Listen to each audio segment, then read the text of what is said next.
하나님의 크신 은총과 평강이 오늘도 살아가는 모든 삶의 자리마다 충만히 임하시기를 기원합니다. 기도하겠습니다. 하나님 아버지, 한 주를 마무리하는 날 우리가 다시금 말씀 앞에 섭니다. 지나온 한 주를 돌아보며 교묘하게 우리를 살피고 하나님의 말씀을 담아 우리 자신을 돌아볼 뿐만 아니라 또한 새롭게 결단하는 귀한 시간이 되게 하옵소서. 특별히 오늘도 잘 마무리할 수 있게 도와주시고 내일 시작되는 또 한 주를 예배 자리에서 하나님과 동행하며 그 뜻을 드러내기를 소망하는 갈망으로 시작할 수 있도록 예배 자리까지 우리를 인도하여 주옵소서. 오늘도 평안과 은혜를 주시기를 원하며 예수님의 이름으로 기도하옵나이다. 아멘. 오늘 함께 보실 하나님의 말씀은 사무엘하 18장 1절부터 15절입니다. 사무엘하 18장 1절부터 15절을 읽겠습니다. 이에 다윗이 그와 함께한 백성을 찾아가서 천부장과 백부장을 그들 위에 세우고 다윗이 그의 백성을 내보낼새 3분의 1은 요압의 휘하에 3분의 1은 수르야의 아들 요압의 동생 아비새의 휘하에 넘기고 3분의 1은 가드 사람 이때의 시야에 넘기고 왕이 백성에게 이르되 나도 반드시 너희와 함께 나가리라 하니 백성들이 이르되 왕은 나가지 마소서. 우리가 도망할지라도 그들은 우리에게 마음을 쓰지 아니할 터이요 우리가 절반이나 죽을지라도 우리에게 마음을 쓰지 아니할 터이라. 왕은 우리 만명보다 중하시오니 왕은 성읍에 계시다가 우리를 도우심이 좋으니이다 하니라. 왕이 그들에게 이르되 너희가 좋게 여기는 대로 내가 행하리라 하고 문 곁에 왕이 섬에 모든 백성이 100명씩 1000명씩 대를 지어 나가는지라. 왕이 요압과 아비새와 이때에게 명령하여 이르되 나를 위하여 젊은 압살롬을 너그러이 대우하라 하니 왕이 압살롬을 위하여 모든 군주의관에게 명령할 때에 백성들이 다 들으니라. 이에 백성이 이스라엘을 치러 들로 나가서 에브라임 수풀에서 싸우더니 거기서 이스라엘 백성이 다윗의 부하들에게 패하매 그날 그곳에서 전사자가 많아 2만 명에 이르렀고 그 땅에서 사면으로 퍼져 싸웠으므로 그날의 수풀에서 죽은 자가 칼에 죽은 자보다 많았더라. 압살롬이 다윗의 부하들과 마주치니라.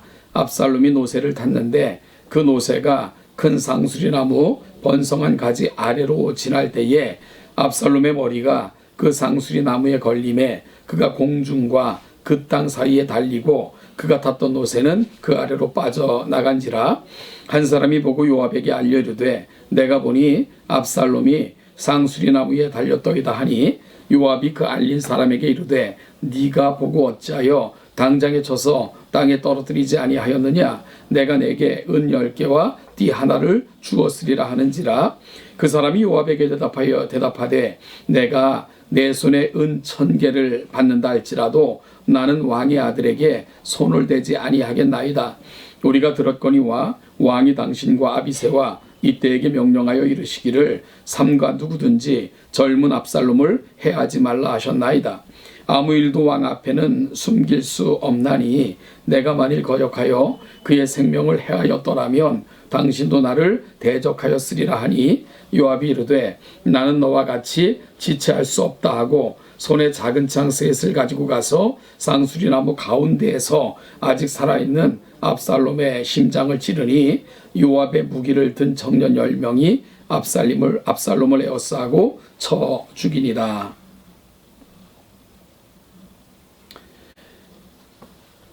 세상에서 가장 슬픈 장면은 가장 사랑하는 이들 간에 벌어지는 다툼이나 싸움일 것입니다.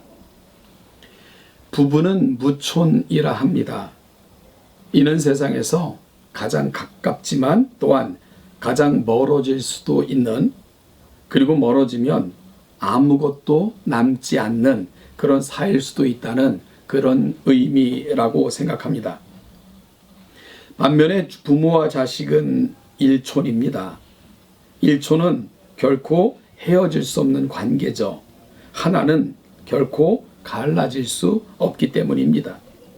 따라서 세상에서 어찌 보면 가장 친한 관계가 부모와 자식일 것입니다. 그런 면에서 오늘 본문은 세상에서 가장 슬프고 비참하고 안타까운 이야기입니다. 아버지와 아들 간의 전쟁, 그리고 그 아들의 죽음을 기록하고 있기 때문입니다. 혼비백산 피난길에 오른 다윗은 하나님의 도우심과 여러 사람들의 도움을 통해 다시 전열을 정비하게 됩니다. 그리고 아들 압살롬을 따르는 자들과 마주합니다. 다윗에게는 오늘 본문 3절에서 보여주는 것처럼 그를 진심으로 아끼고 사랑하는 용맹스러운 군인들이 있었습니다. 이들은 자신들은 죽어도 좋으니 다윗만큼은 살아야 한다며 한사코 전쟁터에 직접 참여하는 것을 막았습니다. 그래서 다윗은 직접 그 전쟁에 참여하지는 않았고 대신 그의 군대 장관들에게 신신당부를 했습니다. 나를 위하여 젊은 압살롬을 너그럽게 대우하라고. 전쟁은 생각보다 싱겁게 끝납니다. 압살롬의 군대는 다윗의 군대에 대적이 못 되었습니다. 어찌 보면 앞서 말씀드린 것처럼 다윗은 압살롬을 위해 그리고 백성들을 위해 무엇보다도 나라를 위해 급히 궁궐을 비웠을 것입니다. 그런데 압살롬이 보여주는 모습, 들리는 소식은 너무나도 한심했고요.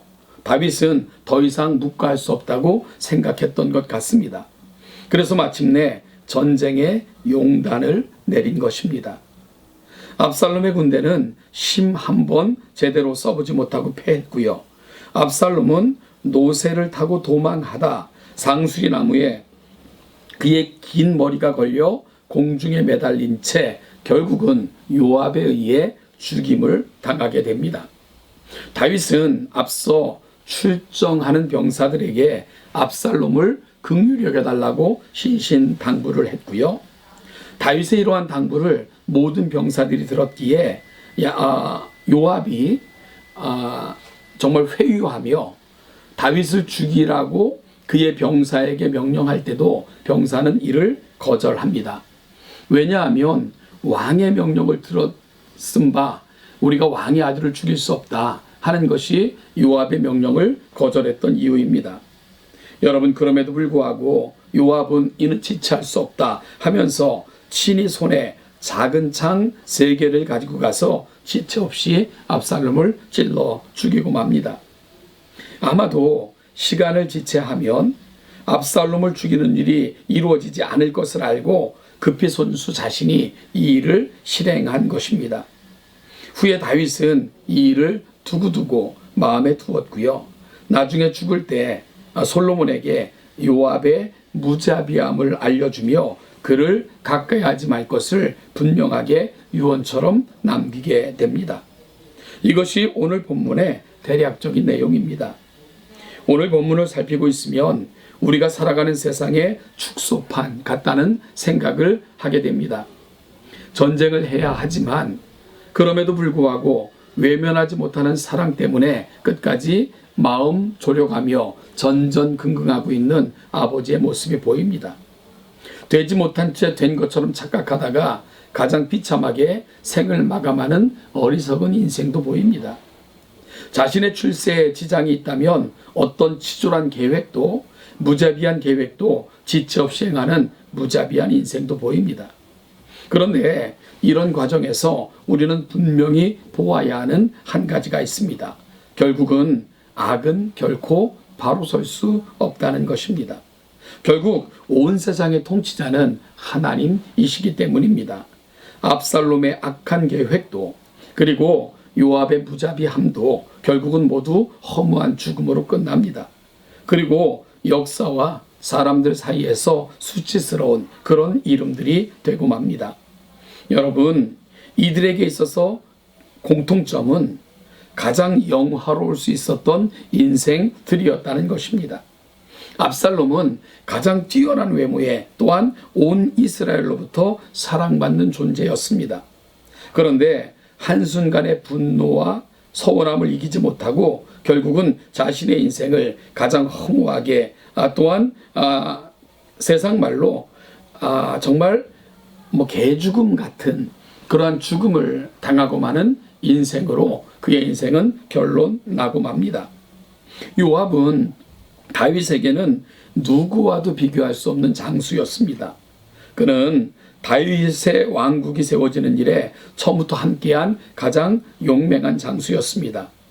그는 전쟁의 신처럼 싸움터를 누비며 수없이 많은 승리를 이끌어냈던 명장이기도 했습니다. 그런데 그에게는 너무 큰 야망이 있었습니다.